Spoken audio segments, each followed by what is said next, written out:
Assalamualaikum warahmatullahi wabarakatuh. Izin memperkenalkan diri, nama saya Andita Mariska, NPM 22411036 dari kelas manajemen 22A. Di sini saya akan menerangkan materi 4 manajemen keuangan, yaitu rumus dan perhitungan rasio keuangan. Rumus rasio keuangan. Jenis rasio keuangan yang telah disebutkan di atas memiliki rumus perhitungan sebagai berikut. Yang pertama, rumus rasio likuiditas. Yang kedua, rumus rasio aktivitas. Yang ketiga, rumus rasio solvabilitas. Dan yang keempat, rumus rasio profitabilitas. Definisi rasio likuiditas. Rasio likuiditas adalah sebuah rasio yang mampu menunjukkan kemampuan perusahaan untuk memenuhi kewajiban atau membayar hutang jangka pendeknya. Rasio ini dapat mengukir seberapa likuiditnya suatu perusahaan. Rasio likuiditas juga bisa diartikan sebagai penggambaran posisi uang kas dan kemampuan perusahaan untuk melunasi atau membayar kewajiban hutang sesuai pada waktu yang sudah disepakati. Untuk mendapatkan hasil rasio likuiditas, pengukuran ini tidak bisa dilakukan sekali ataupun dua kali, namun berkali-kali pada jangka waktu tertentu sehingga akan terlihat perkembangan likuiditas perusahaan dari waktu ke waktu. Rumus rasio likuiditas. Rumus rasio likuiditas berbeda-beda sesuai dengan jenisnya. Ini rumusnya. Yang pertama, current ratio, rasio lancar. Aset lancar atau kewajiban lancar dikali 1,100%. Yang kedua, quick ratio, rasio cepat. Kas ditambah piutang ditambah efek atau utang lancar 2 dikali 100%. 3. Cash ratio. Kas ditambah efek atau utang lancar memiliki perusahaan, utang lancar milik perusahaan dikali 100%. Semakin mendekati 100% persentasenya, itu berarti likuiditas perusahaannya punya nilai yang bagus dan aman terhadap utang lancar. Contoh soal likuiditas. Dari laporan pada perusahaan diketahui bahwa terdapat kas dan setara kas sama dengan 100.727.141.756. Total kewajiban jangka pendek 489.550.651.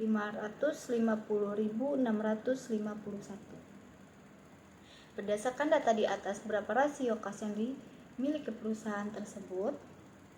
Jawabannya, rasio kas sama dengan jumlah kas atau jumlah utang lancar. Rasio kas sama dengan 100.727.141.756 sampai 488.490.550.671. Rasio kas 0,246. Nilai rasio kas pada perusahaan tersebut adalah 0,246 atau 24,6%. Artinya, bahan saat ini kas perusahaan tersebut hanya mampu menutupi 24,6% dari total utang lancar yang dimiliki. Definisi rasio aktivitas. Rasio aktivitas adalah besaran metrik keuangan yang menunjukkan seberapa efisiensi perusahaan memanfaatkan aset dalam neraca, utamanya untuk menghasilkan pendapatan dan keuntungan. Fungsi dasar rasio aktiva adalah membantu analisis mengukur bagaimana perusahaan menangani manajemen investasi. Hal tersebut merupakan kunci kelancaran operasional dan kesehatan fiskal perusahaan secara keseluruhan. Rumus rasio aktivitas. Rasio aktivitas masing-masing perhitungannya adalah seperti ini. 1. Perputaran piutang, penjualan perusahaan atau rata-rata piutang dikali 100%.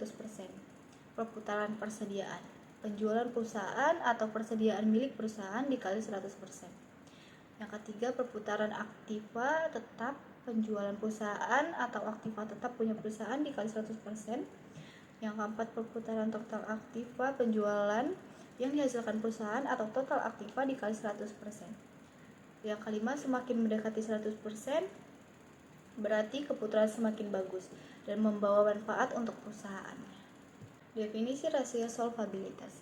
Rasio solvabilitas merupakan suatu rasio yang Fungsi menilai kemampuan perusahaan dalam melunasi semua kewajibannya, baik dalam jangka pendek maupun jangka panjang dengan jaminan aktiva atau kekayaan yang dimiliki perusahaan, sehingga perusahaan tersebut diikuidasi atau ditutup. Dengan demikian, nasabah produk asuransi dalam jangka panjang semakin produk asuransi jiwa ini kemudian dapat menilai perusahaan sebelum memilikinya. Rasio viabilitas solvency ratio atau leverage ratio, kemudian membandingkan beban utang perusahaan secara keseluruhan terhadap ekuitas dan aset. Rumus rasio solvabilitas. Rumus rasio solvabilitas dibagi sesuai dengan jenisnya sebagai berikut. Yang satu, rasio utama terhadap aktiva jumlah seluruh liabilitas perusahaan atau total aset milik perusahaan dikali 100%. 2. Rasio utang terhadap ekuitas jumlah seluruh liabilitas atau ekuitas pemegang saham dikali 100%. Jika rasio solvabilitas makin tinggi, berarti perusahaan dianggap mampu untuk melunasi utang-utangnya. Contoh soal solvabilitas. Jika sebuah perusahaan memiliki neraca sebagai berikut. Saham berupa 420 juta, kasnya 25 juta, laba yang ditahan 145 juta, barang dagangannya 200 juta, piutang dagangnya sebesar 75 juta, mesinnya itu 250 juta, bangunannya 350 juta, bilgasinya 180 juta, dan tanahnya 100 juta. Maka, berapakah rasio solvabilitas perusahaan tersebut berdasarkan rasio antara modal dan aktiva? Diketahui, total jumlah aktiva mesin ditambah kas, ditambah barang dagang, ditambah piutang dagang, ditambah tanah, ditambah bangunan, sama dengan 1 miliar. Modal, laba yang ditahan plus saham, sama dengan 565 juta. Pertanyaannya, berapa rasio modal dengan aktivanya? Jawabannya, rasio modal dengan aktiva sama dengan modal sendiri atau total aktiva dikali 100% sama dengan 565 juta atau sebesar 1 miliar dikali 100%. Rasio modal dengan aktiva sama dengan 56,5%. Definisi rasio profitabilitas atau profitability ratio adalah rasio atau perbandingan untuk mengetahui kemampuan perusahaan untuk mendapatkan laba profit dari pendapatan earning terkait penjualan aset dan ekuitas berdasarkan dasar pengukuran tertentu. Jenis-jenis rasio profitabilitas dipakai untuk memperlihatkan seberapa besar laba atau keuntungan diperoleh dari kinerja suatu perusahaan yang mempengaruhi catatan atas laporan keuangan yang harus sesuai dengan standar akuntansi keuangan. Rumus rasio profitabilitas. Rumus rasio keuntungan atau laba ini juga dibagi sesuai dengan jenisnya, yaitu 1. Gross profit margin, penjualan bersih perusahaan dikurang HPP atau penjualan bersih dikali 100%. Yang kedua, operating profit margin, penjualan bersih perusahaan dikurang HPP dikurang EBIT atau penjualan bersih dikali 100%. EBIT sama dengan earnings before interest and tax. Yang ke-1, net profit margin, laba bersih salah pajak atau penjualan bersih perusahaan dikali 100%. Yang kedua, return on investment, ROI, laba bersih setelah pajak atau total aset perusahaan dikali 100%. Yang ketiga, return on asset, ROA, laba bersih atau total aktiva dikali 100%. Apabila rasio laba semakin mendekati 100%, artinya nilai keuntungannya termasuk tinggi. Contoh soal profitabilitas.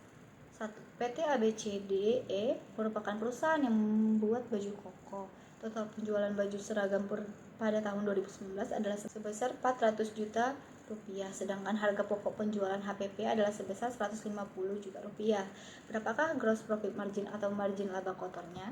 Ketahui, pendapatan penjualan yaitu 400 juta. Harga pokok penjualan HPP-nya itu 150 juta. Margin laba kotor, tanyakan penghitungan laba kotor gross profit. Laba kotor sama dengan pendapatan penjualan dikurang harga pokok penjualan. Laba kotor sama dengan 40 juta dikurang Penjualan laba kotor sama dengan 400 juta dikurang 150 juta rupiah. Laba kotor sama dengan 250 juta. Menghitung margin laba kotor, gross profit margin. Margin laba kotor sama dengan laba kotor atau pendapatan penjualan margin laba kotor 250 juta atau 400 juta. Margin laba kotornya sama dengan 62,5%. Baiklah, hanya segitu yang dapat saya jelaskan. Bila ada kurang saya mohon maaf. Saya akhiri. Wassalamualaikum warahmatullahi wabarakatuh. Terima kasih.